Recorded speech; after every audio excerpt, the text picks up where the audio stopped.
Olá, meu amigo, tudo bem? Mais uma vez de volta aqui no nosso programa do podcast Fé em Foco. E hoje, como a gente anunciou no programa passado, a gente efetivamente vai começar a tratar sobre os 5 pontos do chamado calvinismo ou da teologia reformada. E hoje nós trataremos do seguinte tema: fé e corrupção humana. A gente vai falar sobre o tema da depravação do homem. Vamos conversar sobre conceitos, o que isso significa e principalmente o que isso tem a ver com o nosso relacionamento com Deus. Para falar sobre isso, está aqui o nosso papai mais fresco, o nosso querido Daniel.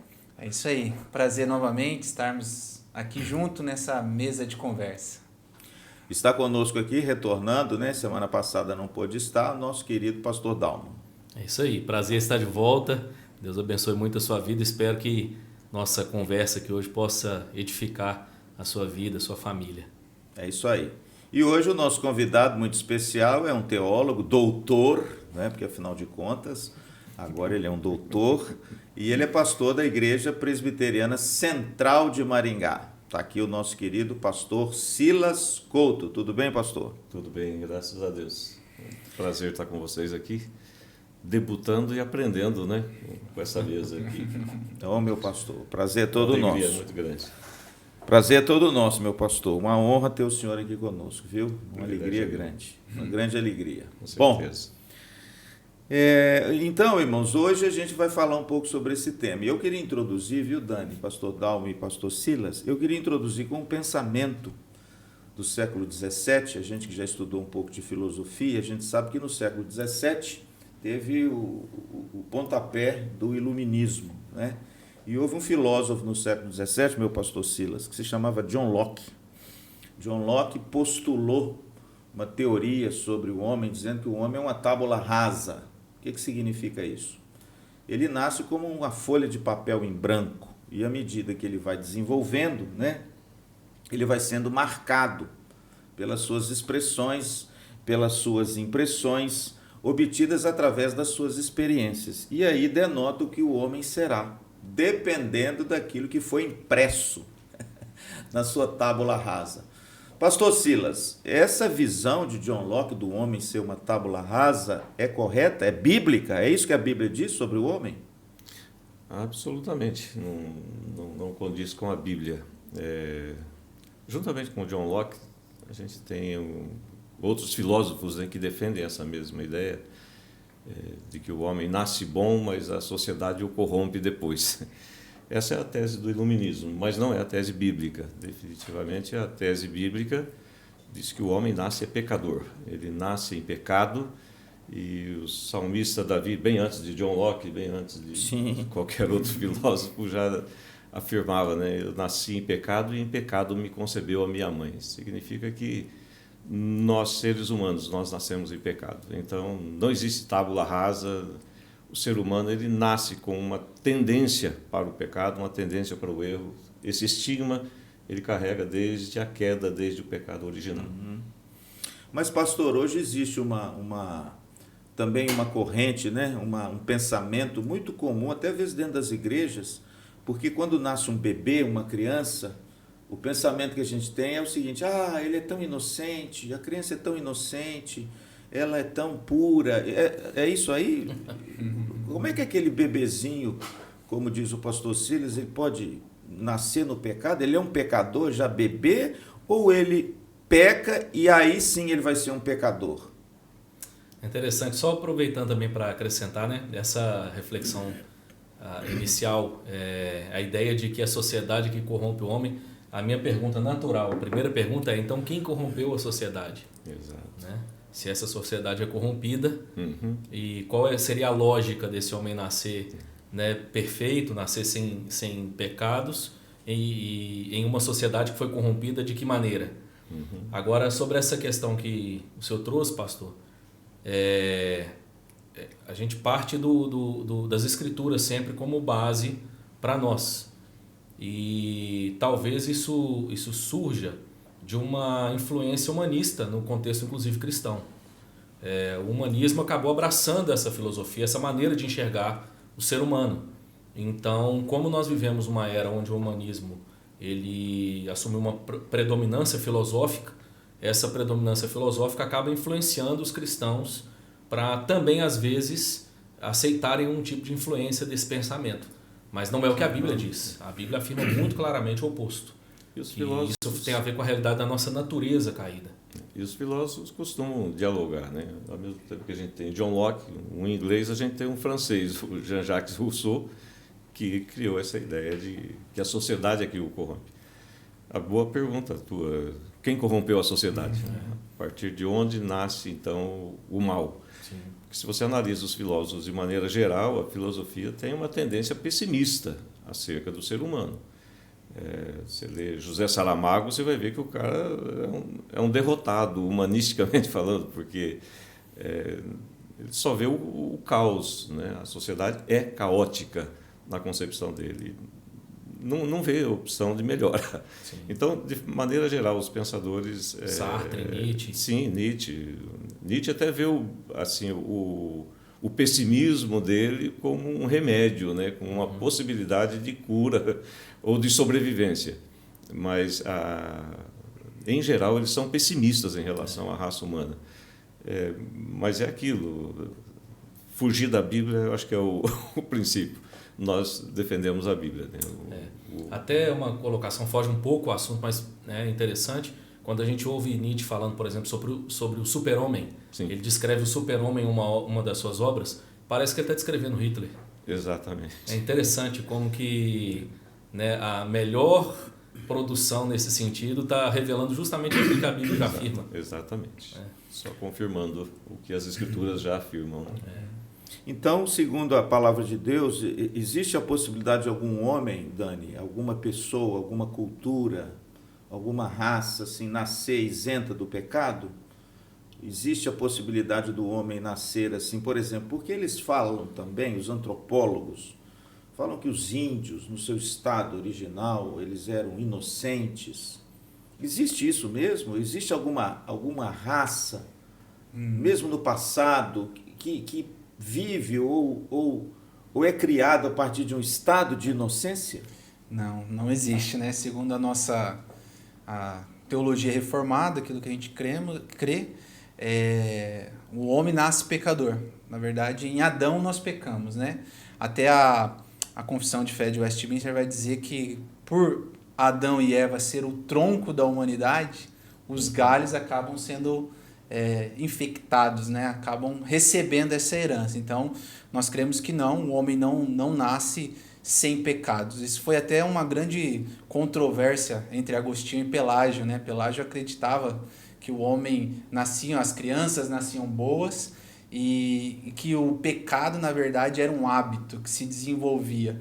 E Agostinho lutou mostrando que não, que o homem ele já nasce até pela sua vida regressa, ele constatou na sua própria experiência que o homem ele já nasce com esse instinto pecador, né? Com essa questão herdada ali de Adão, né? De Adão e Eva como sendo os primeiros pais. Então, não cremos que seja qualquer sociedade, pessoas espalhadas em qualquer lugar do mundo nasça sem essa influência do pecado. Eu costumo dizer, se você pegar uma criança que não tem nenhum contato com o mundo exterior, mas se ela faz alguma coisa errada e você pergunta, qual que é o primeiro instinto? Ela, não fui eu. Ela mente. Ela já mente, sem ninguém ensinar nada. Então, isso mostra como que a nossa natureza herda essa corrupção, né, do pecado. Pastor, só aproveitando o gancho aqui também, falando sobre essa questão da perspectiva da cultura indígena primitiva, só quem não conhece a cultura indígena primitiva vai fazer uma afirmação como essa, né? Porque entre os índios, as culturas mais primitivas, você tem atos de violência, você tem homicídio, você tem abusos, você tem toda sorte de males, como nós encontramos na sociedade, digamos, idolatria, na sociedade tida como, né, agora que experimentou o progresso. Claro que o nosso desafio, inclusive, é que o nosso risco, né, a gente entende que esse assunto, para nós, ele precisa partir da Bíblia, não da experimentação, não daquilo que nós vemos. Mas até aquilo que nós vemos nos evidencia como que a Bíblia tem razão naquilo que ela postula. Como que a Bíblia ela está muito clara naquilo que ela postulou, ainda que não seja essa experiência, essa observação que nos faça crer nisso. Quando a gente pega as culturas mais primitivas, você vai descobrindo que elas são cada vez mais selvagens, à medida em que você avança para trás, né? Retroagindo. Hoje, aquilo que a gente chama de mundo civilizado deveria, então, ser o melhor dos mundos, o mundo perfeito. Porque, afinal de contas, se a educação resolve, né, essa questão da maldade humana, hoje nós estaríamos no melhor dos mundos. E não estamos. Se alguém crê na teoria da evolução, nós estamos evoluindo enquanto raça humana, né? Aquele instinto humano de selvageria permanece no trânsito, permanece nas transações. Transações comerciais têm que ser baseadas em contratos, porque os homens não acreditam um no outro. E essa história da mentira, como você falou, eu escutei certa vez um pai contando, né? O filho fez uma peraltice, alguma coisa lá, e ele chamou os dois, né, filhos. E tentou, pastor, descobrir quem era o malfeitor. E a criança menorzinha não sabia falar, mas a única coisa que ela sabia era balançar a cabeça. Não fui eu. Aí o pai concluiu, nem falar ele fala, mas já mente. Ou seja, não sabe nem falar ainda, mas já sabe mentir. Então, é uma coisa da natureza humana, né? Aquilo que você comentou aí agora há pouco. Agora, pastor, tem uma dúvida aqui. A gente sabe que, à luz da Bíblia, né, o homem nasceu no pecado. Né? Paulo escreve isso aos Romanos de forma muito bonita. Se você ler lá a carta de Paulo aos Romanos, você vai ver que Paulo cita vários textos, e ele compila esses vários textos num bloco, diz que não há um justo sequer, não há quem faça o bem, não há quem busque a Deus, todos a uma se desviaram, se extraviaram e carecem da glória de Deus. Enfim, ele testemunha as Escrituras dizendo que não existe ninguém que faça o bem. E Jesus, mesmo quando veio a esse mundo, ele disse, olha, vós que sois maus. Jesus não falou, vós que sois bons. Então, essa maldade, esse pecado faz parte da natureza humana. Agora, pastor Silas, o senhor que é um doutor, assim, entendeu? Erudito. Não se encher de títulos aí. Um homem assim, letrado. Já sou quase um santo. Quase. Existe alguma coisa no homem, dentro das suas faculdades, da sua inerência da natureza humana, que não foi afetado pelo pecado? Não só as faculdades humanas, né, todas foram afetadas, como a própria natureza, né? Como consequência do pecado, consequência da queda, a própria natureza. O apóstolo Paulo, né, diz que a natureza geme e suporta aflições até hoje, né? Tudo isso em consequência do pecado. Agora, é claro que dentro do homem, às vezes, brotam alguns sinais de solidariedade. Eu fiquei encantado, até comentei na igreja, agora, essas semanas em que houve o auge aí, né, do desastre lá no Rio Grande do Sul, para eu sair da minha casa e ir até a igreja, eu passo em frente ao Corpo de Bombeiros, ali na Avenida Paraná. Uhum. Eu fiquei emocionado com a solidariedade humana. Aí a gente não sabe se isso é realmente uma solidariedade, ou se é uma fuga, ou se é uma tentativa de reparar alguma coisa, né? Mas o fato é que o homem ele está corrompido. Aí a gente tem que fazer uma diferenciação. A depravação total refere-se à totalidade da raça humana, né? Não significa que todo homem seja um perverso. No estágio maior que possa ser. Né? A gente comentou rapidamente aqui em off, né, que ninguém vai se tornar um Hitler, né? Ninguém necessariamente pode se tornar um matador, né, um serial killer. Até porque eu acho que o homem ainda tem alguma, eu não diria uma sementinha do bem, mas ele age muito por imitação. E às vezes até alguns tentando reparar erros, né? Eu já ouvi várias histórias. O empresário sonega os seus impostos o ano inteiro, chega no final do ano, manda um caminhão de brinquedos para as crianças lá do bairro. Veja como ele é bom. Veja como ele é bom, né? É uma tentativa de se mostrar bom diante da sociedade. E até nisso, às vezes, existe um mal inerente, né? Uhum. Meu pastor, eu acho que o conceito da imagem e semelhança de Deus, do Sim. homem, é muito importante para isso, né? Porque o homem foi criado à imagem e semelhança de Deus. É isso que a Bíblia diz. Ele Sim. contém Sim. nele alguns atributos que são inerentes ao próprio Deus. Esse conceito da natureza humana pecaminosa, o que ele fez com essa imagem? Essa imagem ainda existe no homem ou ela foi completamente perdida? Ou ainda existe essa imagem, a semelhança de Deus no homem pecador? Sim, à luz daquilo que eu entendo nas Escrituras, a imagem ela existe, mas corrompida. Então é a ideia de que essa imagem foi quebrada, essa imagem foi maculada. E na verdade, Paulo vai dizer, por exemplo, em Romanos, que a grande vileza do pecado é justamente porque ele faz com que aquilo que Deus deu de maneira tão bela e nobre ao homem seja usado com um propósito distinto. Então, ao invés do homem usar o seu corpo criado à imagem e semelhança de Deus para adoração ao próprio Deus, ele usa para adoração ao ser, à criatura, né? E Paulo vai dizer sobre como ele se entrega inclusive aos prazeres sexuais, né? O corpo que foi criado para a glória de Deus é usado de maneira vil, né? Agora. O prazer sexual no casamento. Desgovernado, isso, é verdade. Bom acréscimo. Né? Então, como isso vem sendo mostrado como algo maculado, algo manchado agora, algo corrompido. Mas o homem ainda continua, por exemplo, tendo a inteligência que foi dotada por Deus, os atributos de Deus, que de certa forma referem-se também à imagem e semelhança, quando a Bíblia diz lá no início que o homem foi criado dessa forma. E aí, Dani, então, quando a gente vê que essa imagem de Deus no homem foi corrompida, mas não destruída, porque eu acho que esse é o termo que os teólogos usam, né? Ela foi corrompida, ela foi maculada, ela não foi destruída. Talvez não é por isso, né, pastor e Dani, que o ser humano ainda é capaz de algum gesto de bondade, de amor, de compaixão, de perdão. Isso não explica isso também?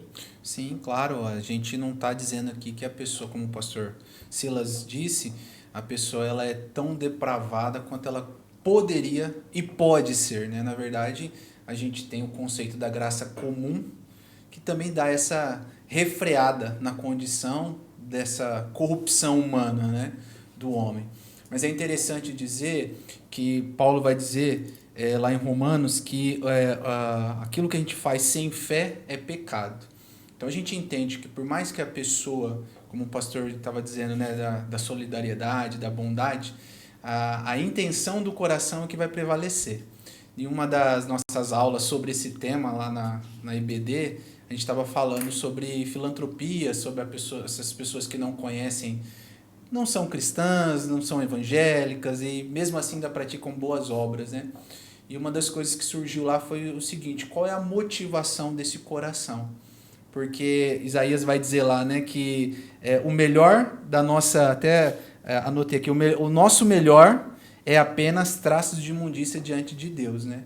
Então, por mais que o homem ele expresse bondade, ainda assim não é uma bondade perfeita. Tem alguns traços ali de pecado. Tem um pecado ali, né?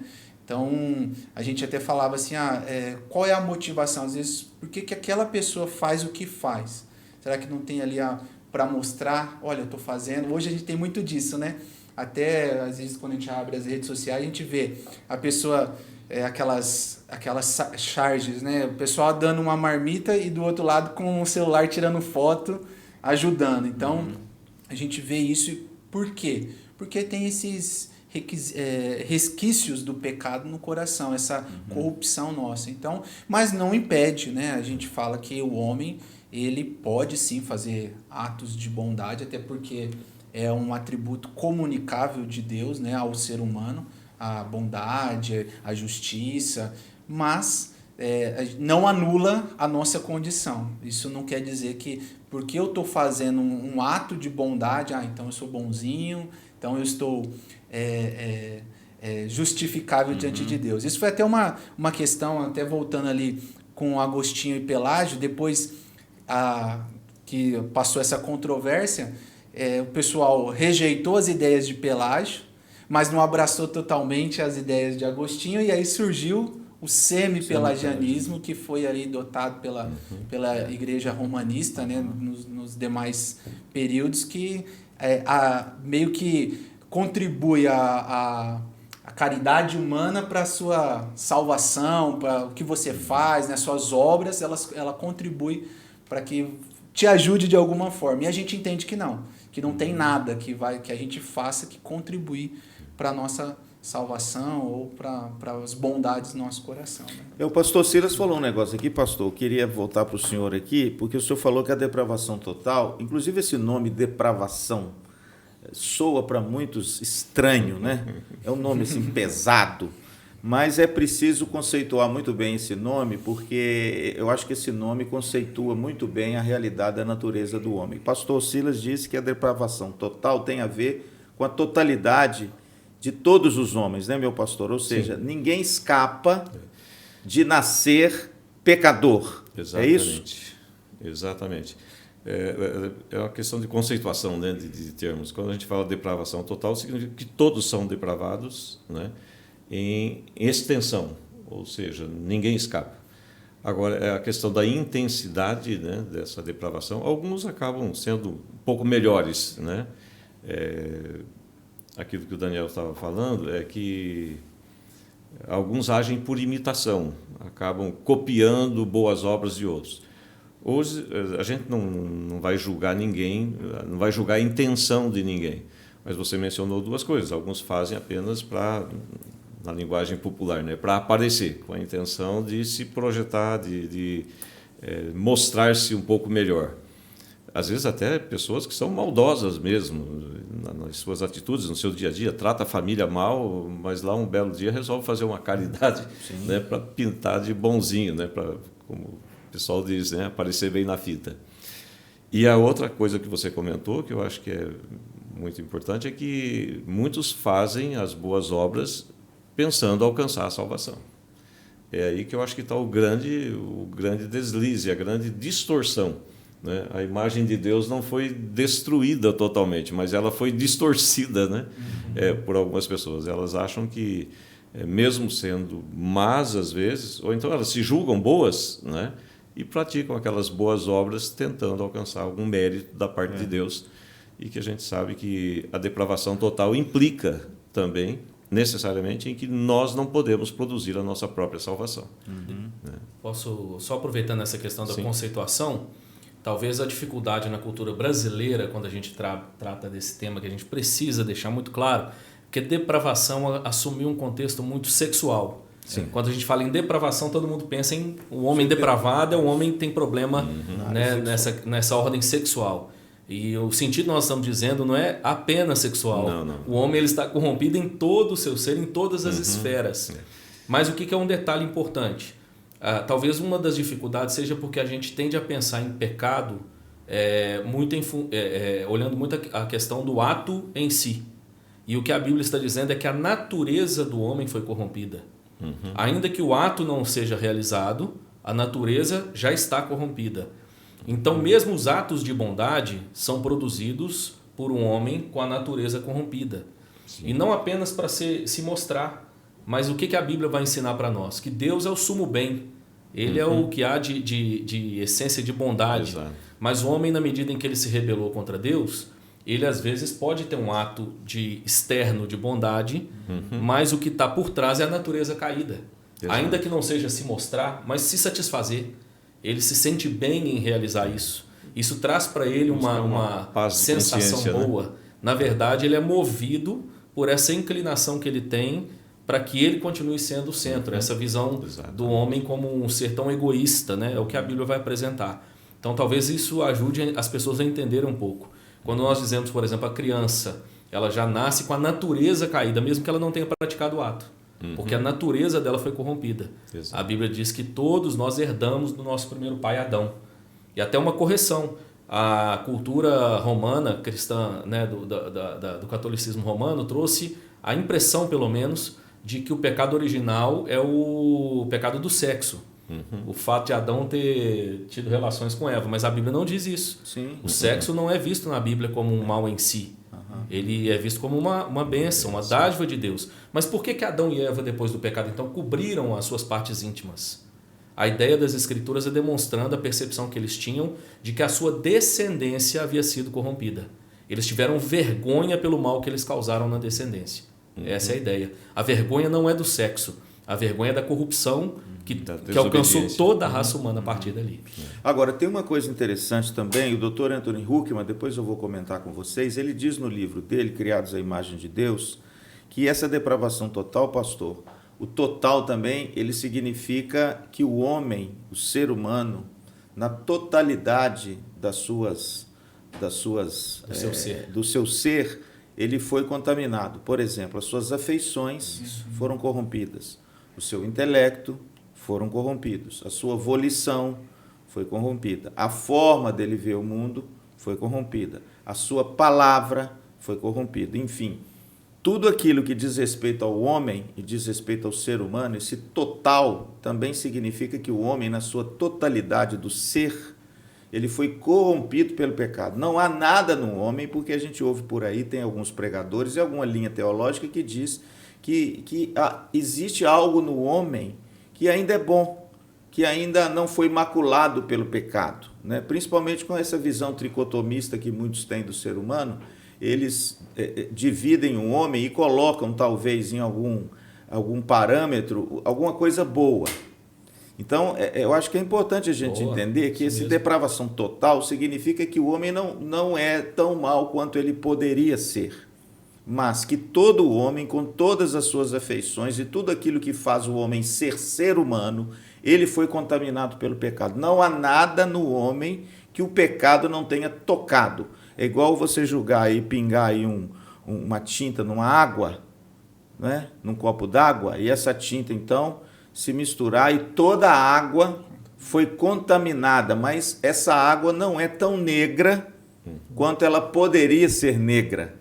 E o pastor Silas falou do serial killer, dessas pessoas muito más. Isso só comprova aquilo que o ser humano, na sua natureza, já é, dando vazão àquilo que ela poderia ser.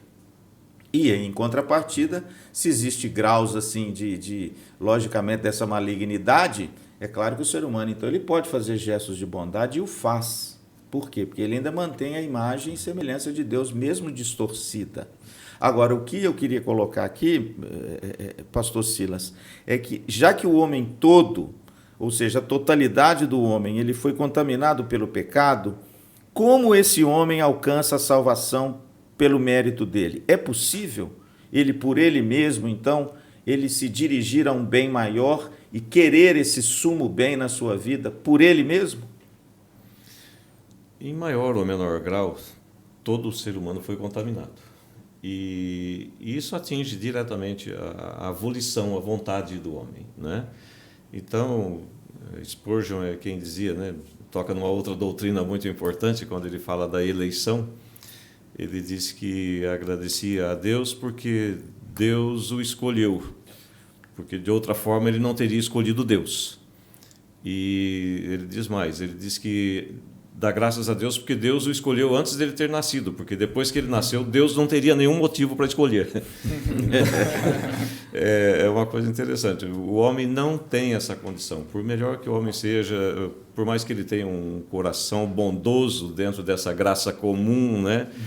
Dentro dessa possibilidade ainda de fazer o bem, trazendo ainda um pouco dessa semente da bondade de Deus nele, né? Repito, em maior ou menor grau, mas nada disso vai levar o homem a fazer uma escolha por Deus.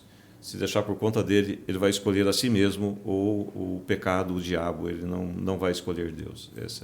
Paulo diz isso, né? Ele diz, não há quem busque a Deus. Não há quem faça o bem. Não há. Todos a uma se desviaram.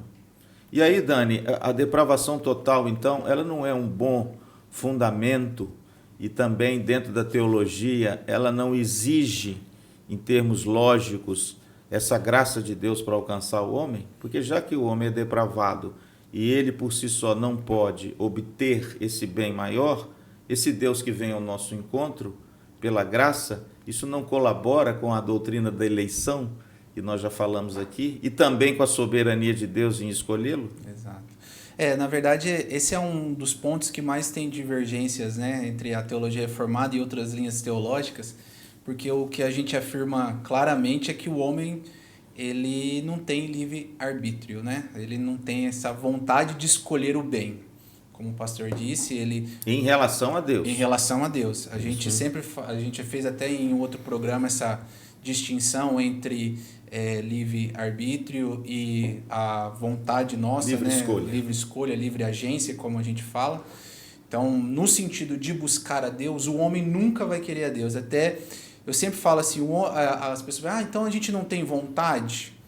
Quando perguntam assim na escola de EBD, eu falo, não, sim, tem vontade. Só que a nossa vontade sempre vai pender para um lado só, que é o lado do pecado, né? A nossa carne sempre vai para o pecado. Mas quando a gente olha essa doutrina em relação à graça de Deus, eu até costumo dizer que quando a gente entende a nossa condição, fica mais fácil entender os outros processos, como a eleição, como a expiação definida e os outros pontos que nós trataremos aqui nos demais programas. Mas eu trouxe aqui uma frase do John Piper que eu acho belíssima, que ele diz assim: conhecer a extensão de nossa rebelião inata nos deixará estupefatos ante a graça e a paciência de Deus para conosco. Então, quando a gente olha a depravação total e entende que nós não temos nada de bom a oferecer, ou que nós nunca, se não fosse Deus, antes de tudo nos escolher, nós nunca iríamos querer Ele, a gente glorifica ao Senhor, porque vê a soberania e a graça de Deus nesse chamamento, né? Então, quando a gente entende a nossa condição, a gente compreende melhor os outros processos. Eu sempre, lá na sala, na nossa EBD, que a gente tem uma sala de integração que trata desses temas, aí eu falo assim, se você entender a depravação total, ficará mais fácil você entender a eleição e os outros processos. Porque quando a gente olha para o nosso coração, olha para nós e entende que nós não temos nada de bom e que nós nunca iríamos querer a Deus, aí você vai entender e glorificar a Deus por Ele, como o pastor citou aqui, trouxe o Charles Spurgeon, ter nos escolhido, né? Então, isso mostra a grandeza, né, dessa doutrina, de entender que quando nós compreendemos essa condição, nós compreendemos o poder e a soberania de Deus e a graça soberana de Deus para conosco. Eu acho que essa doutrina ela realça em muito, né, a graça de Deus. Ela atribui um valor extremo, né? Se não for pela graça, não tem conversa.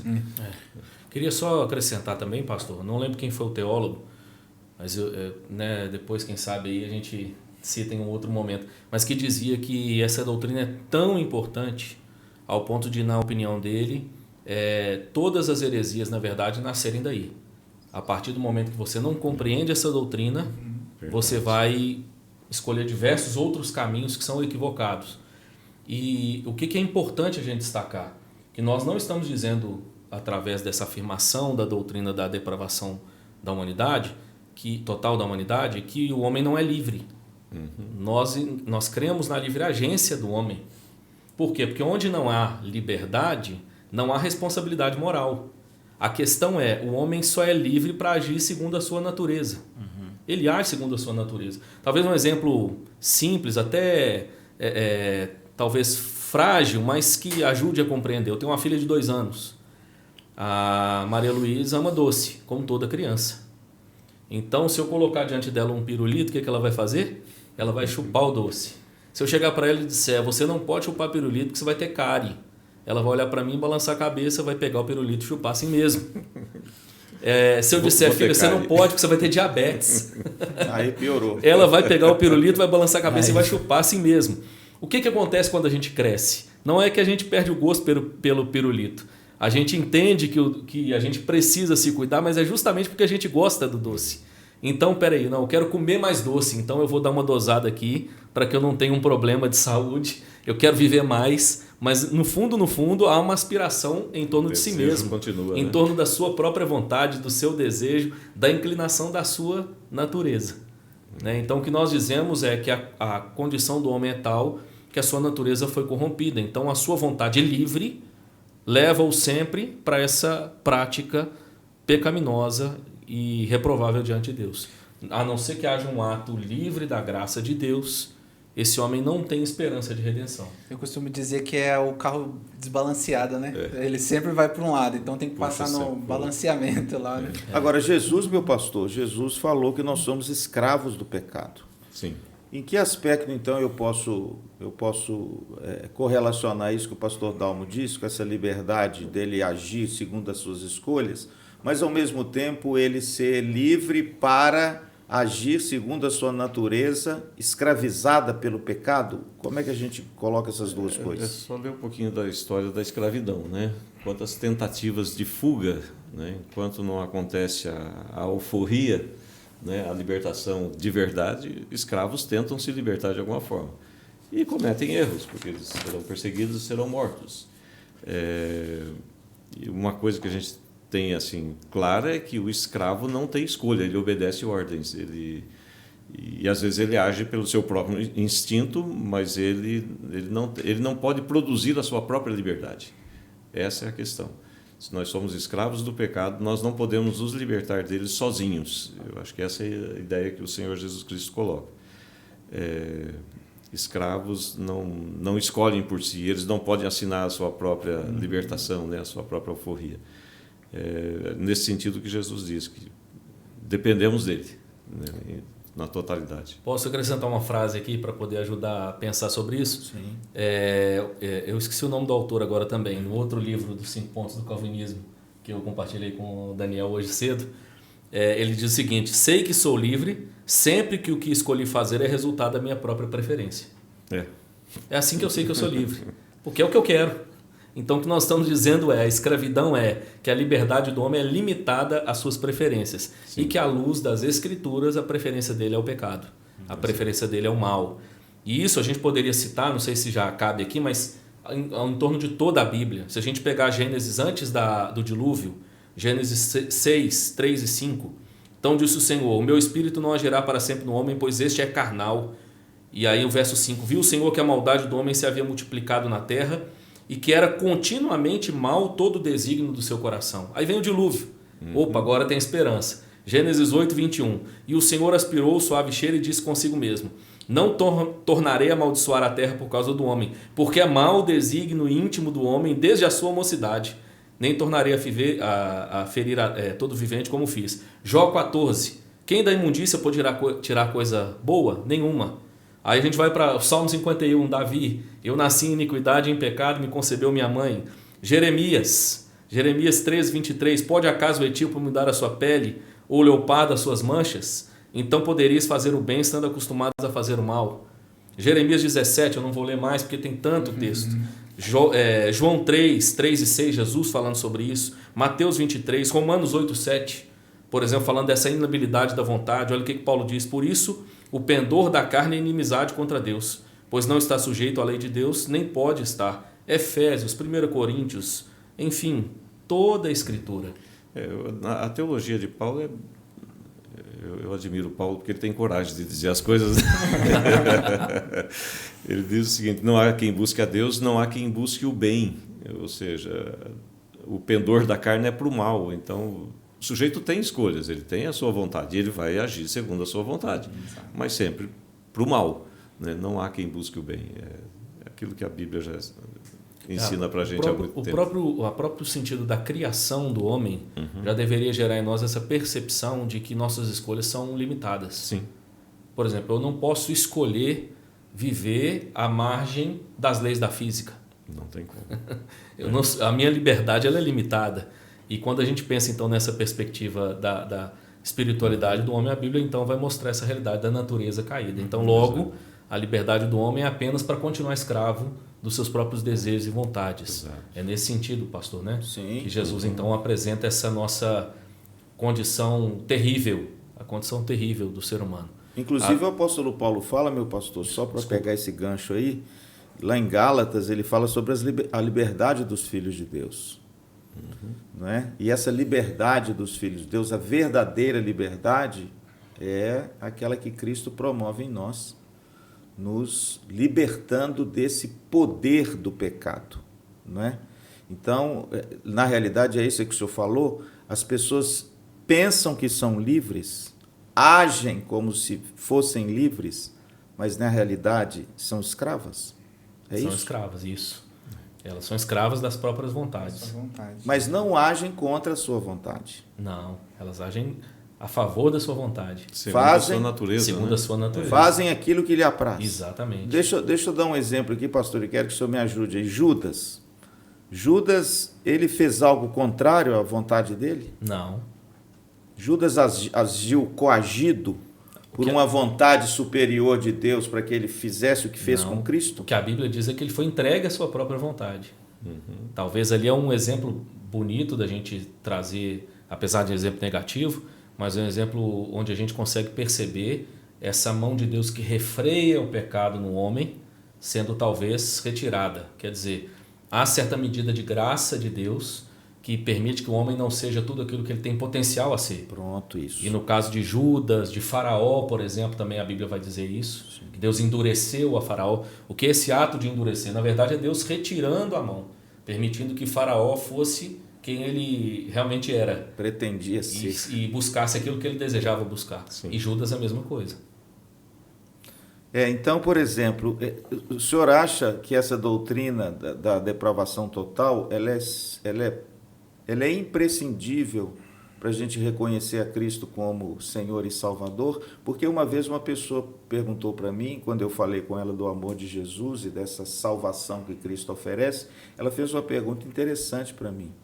Ela perguntou assim, pastor, por que eu preciso de um Salvador? E qual é a resposta, então, nossa, pastor? Por que nós precisamos, então, de um Salvador? Como eu tomarei consciência de que eu preciso ser salvo? Então, é por isso que a gente costuma dizer que o Evangelho começa, apesar de ser uma boa notícia, ele começa com a má notícia. E é essa que nós estamos tratando hoje, de que nós somos corrompidos e pecadores. Talvez o que eu diria? As versões que surgiram, né? Há até uma brincadeira, né?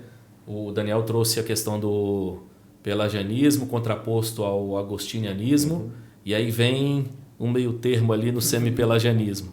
Quando chega na época da Reforma, Sim. nós temos o que ficou conhecido como calvinismo, e nós temos ali então o arminianismo, que ficaria ali no meio do caminho, né?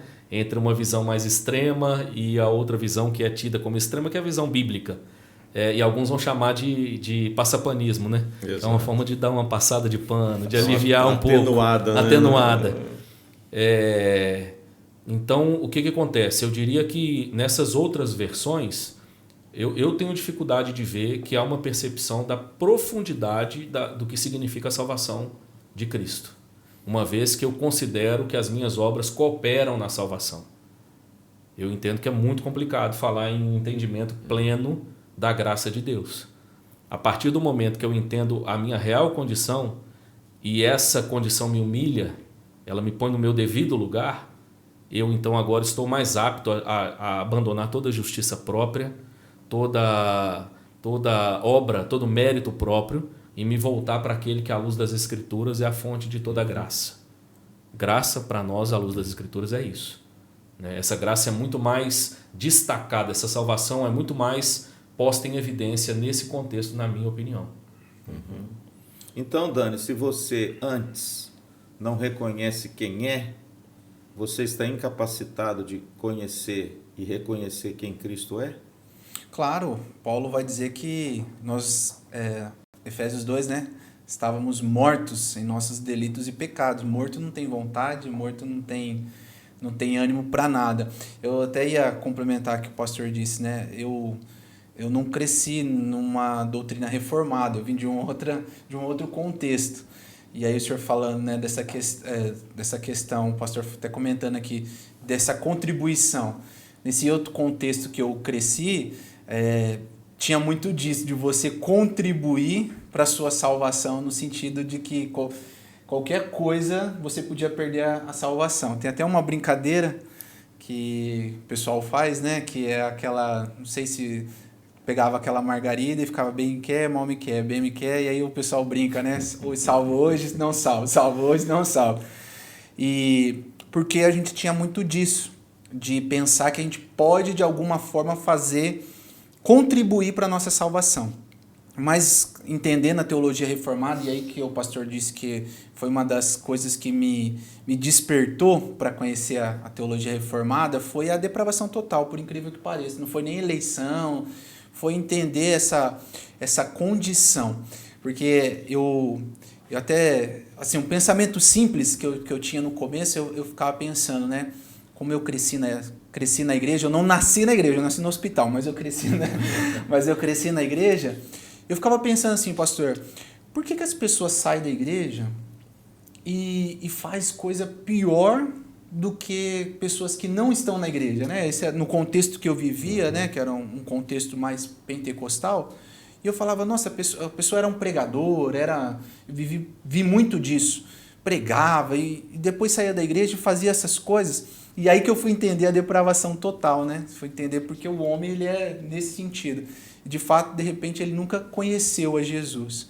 Então, a gente entende que quando a gente compreende a nossa condição, como é belo entender a graça de Deus para conosco, né? Então, eu diria que é fenomenal essa teologia. Sabe o que eu estou me lembrando aqui, pastor Silas? Quando João Batista veio pregando, né, e depois antecedeu o seu primo, Jesus Cristo, eu fiquei pensando que o teor da pregação dos dois era o mesmo, né? Sim. E esperar por que, então, que João Batista, quando veio, pregava arrependei-vos? E por que será que Jesus, quando veio também, falou a mesma coisa? Arrependei-vos, porque o reino de Deus é chegado. Arrependei-vos significa, então, que não colabora com isso? E ambos, né, estavam pregando num contexto de gente que procurava guardar a lei. Sim. Não só guardava a lei, como criava leis sobre a lei, né? Criavam notas de rodapé para a lei, né? Interpretações da lei. Os rabinos criavam as suas próprias teorias, as suas próprias doutrinas.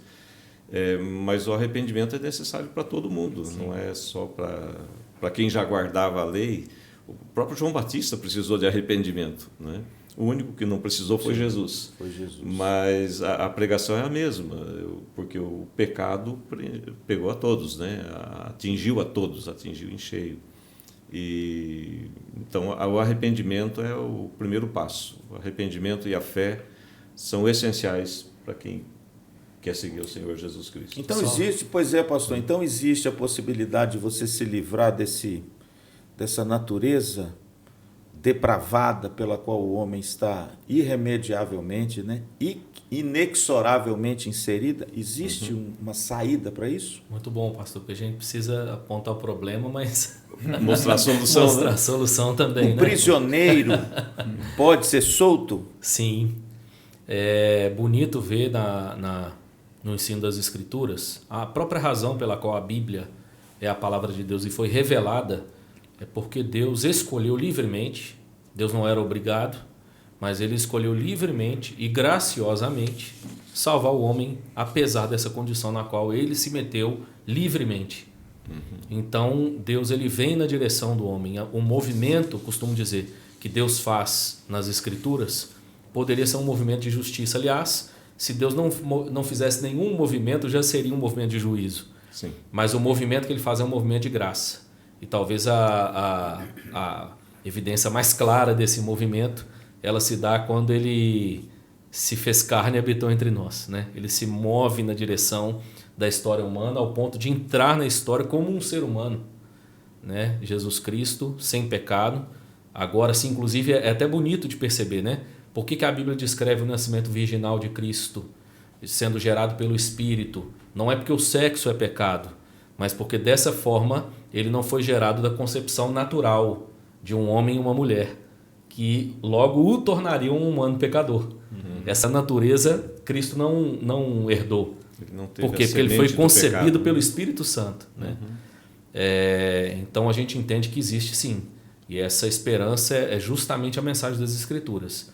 Essa esperança é a mensagem apontada para Cristo nas Escrituras.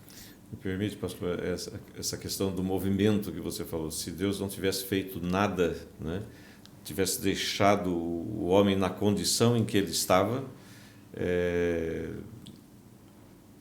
isso já seria uma condenação. Sim. Né?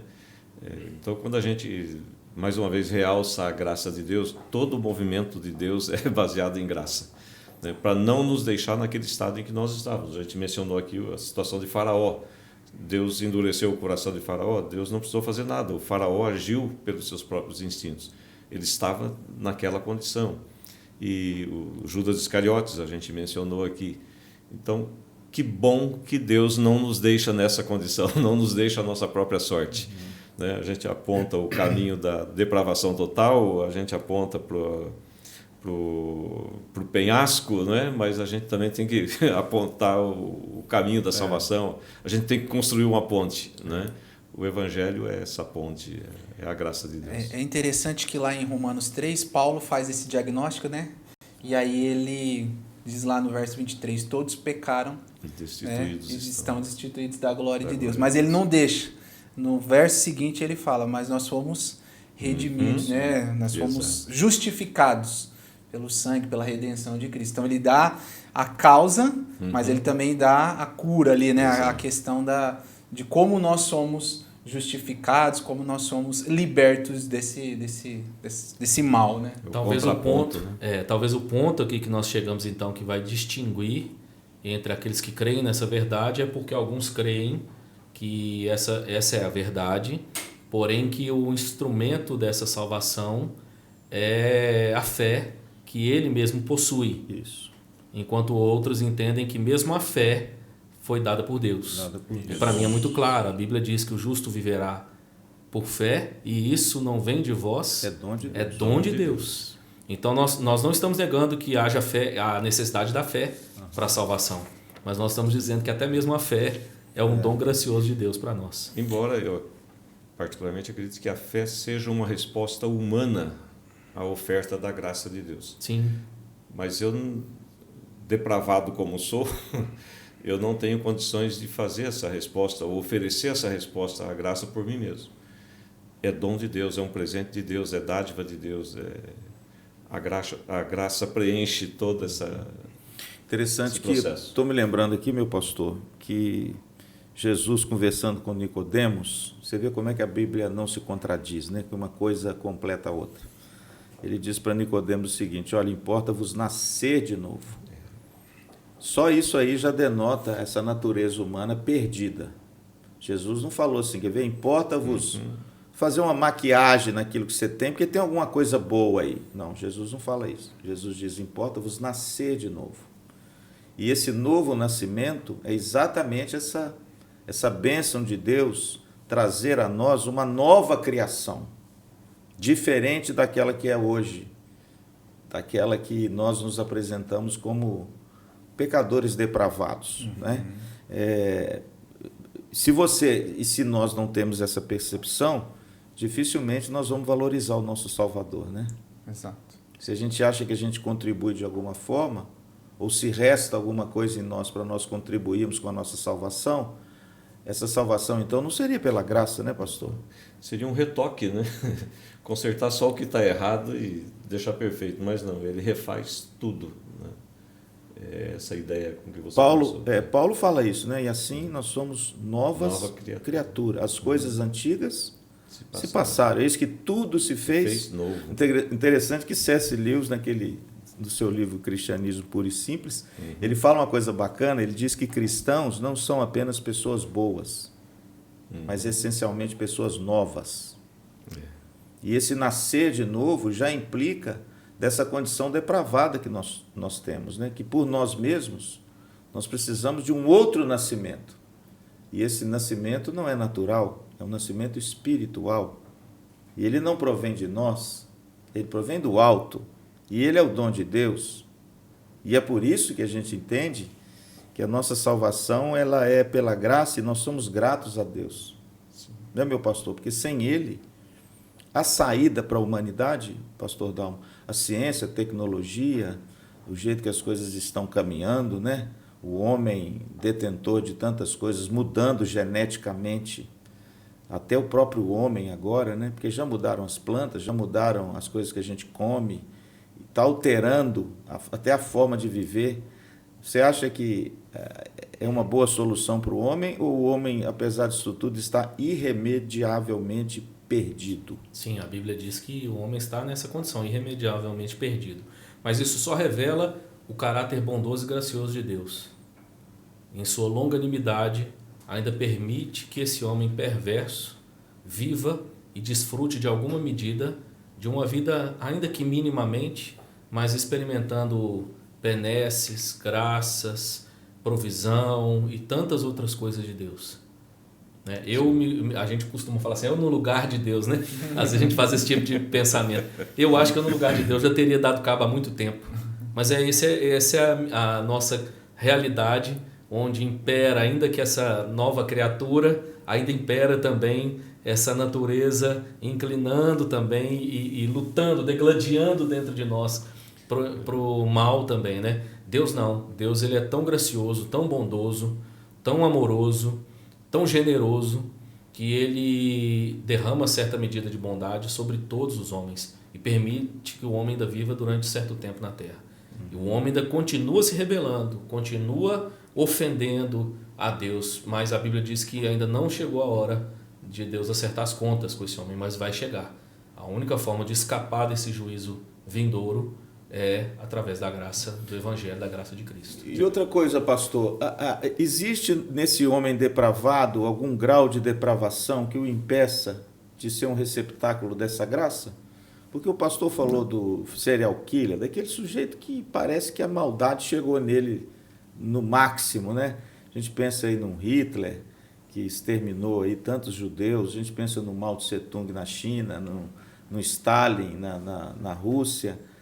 Existe algum grau da depravação do homem, pastor Silas, que o impede de ser alvo dessa graça e ser transformado? Porque às vezes a gente fala assim, quer ver? Não sei se o senhor pensa assim, mas a gente já ouviu, a gente fala assim, ih, rapaz, esse cara aí nem Deus. Não, nem Deus dá conta dele. Nem Deus dá jeito. Nem Deus dá jeito. Biblicamente, pastor, é isso mesmo? A graça tem algum limite dependendo da malignidade humana? Não existe limite para a graça.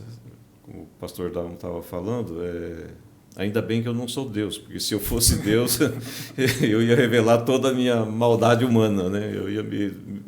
Eu ia revelar toda a depravação que eu tenho como homem. Mas o julgamento que a gente faz, às vezes, é esse, é baseado nas obras, baseado na aparência, né? A graça é algo totalmente incomum, é algo totalmente fora de medida, né? E justamente por ser sem medida, é que ela pode atingir o pecador no seu nível mais profundo. Eu penso naquele ladrão da cruz, né? Era um malfeitor, era um homem que tinha certamente tirado alguma vida, teria roubado alguém. Era um homem que não merecia a salvação, até porque ele não teve oportunidade sequer de ser batizado, né? Sequer de passar por um processo de preparação. Sim. Não teve nada de bom naquele homem. Mas é a única pessoa que a gente pode afirmar, né, depois de Elias, que foi arrebatado para o céu, né, é o único que a gente pode dizer que estaria com Jesus no paraíso, porque o próprio Cristo declarou isso. Então não existe limite para a graça de Deus. Vou usar um outro exemplo aqui, um exemplo belíssimo, o exemplo de Paulo. Né? Paulo era um perseguidor. Imagina, hein?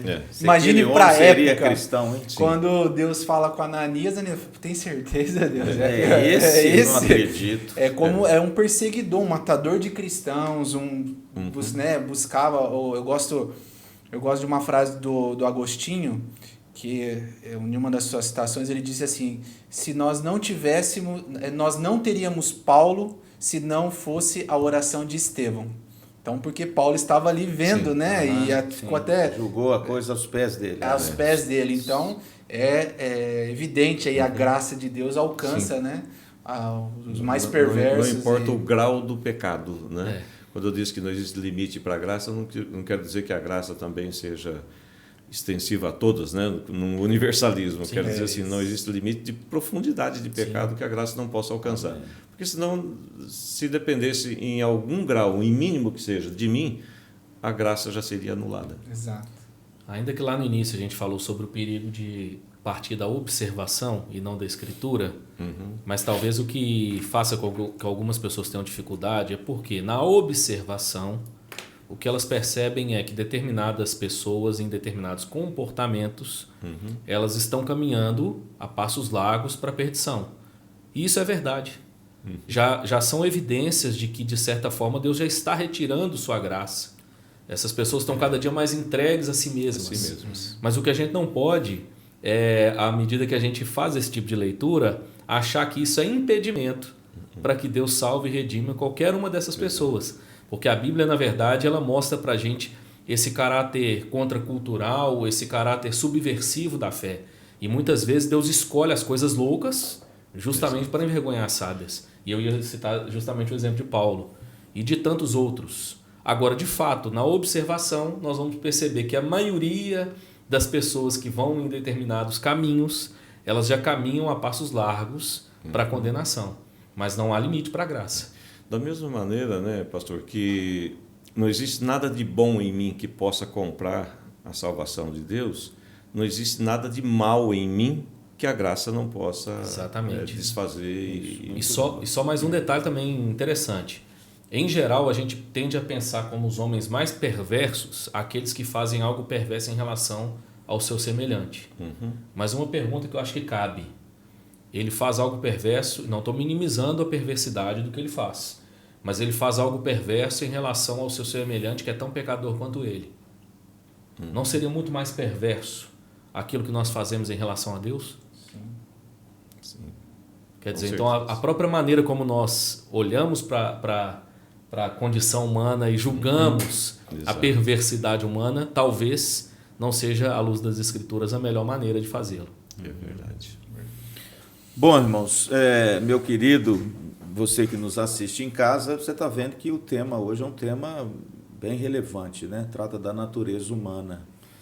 E o nosso programa já está chegando aqui ao final, mas nós queremos também entregar a vocês aí uma literatura boa sobre isso, porque hoje tem muita confusão, né? Sobre a questão da natureza humana, da condição, principalmente da condição humana. E a gente queria oferecer a você uma literatura boa. Parece que o Daniel trouxe aí. Tem coisa boa aí, Dani? Eu não trouxe, hoje eu estou... Tenho sim. Queria indicar, na verdade, você que está nos acompanhando, nós estamos iniciando hoje, né, a nossa série sobre as doutrinas da graça, ou os 5 pontos do calvinismo. Então, durante aí os próximos programas, a gente vai estar indicando alguma literatura. E eu trouxe hoje os 5 pontos do calvinismo. São 3 autores aqui, né, que compõem esses livros. Muito bom. É um livro, assim, dos livros que eu li sobre calvinismo, é um livro mais sintetizado. Ele traz, assim, exemplos bem legais. A editora é Monergismo.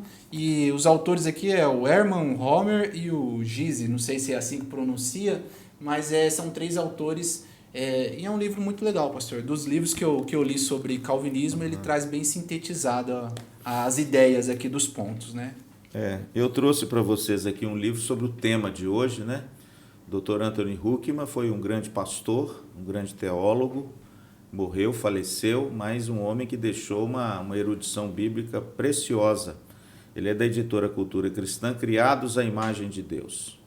Esse livro trata exatamente dessa natureza do homem, dessa condição humana, né? E é um livro muito precioso que tem nos ensinado muito sobre a própria natureza humana, ok?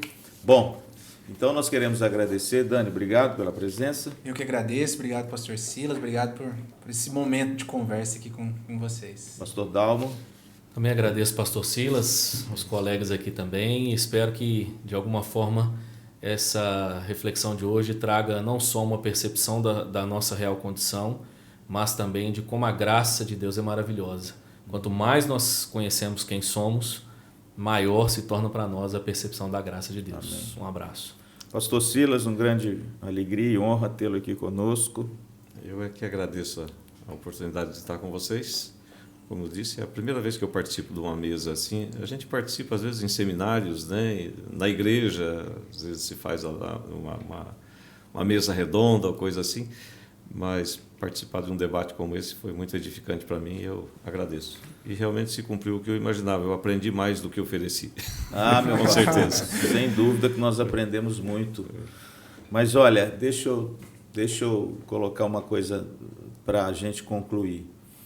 Você nunca poderá mensurar a grandeza da pessoa, da obra e da redenção de Cristo se você não reconhecer antes quem você é.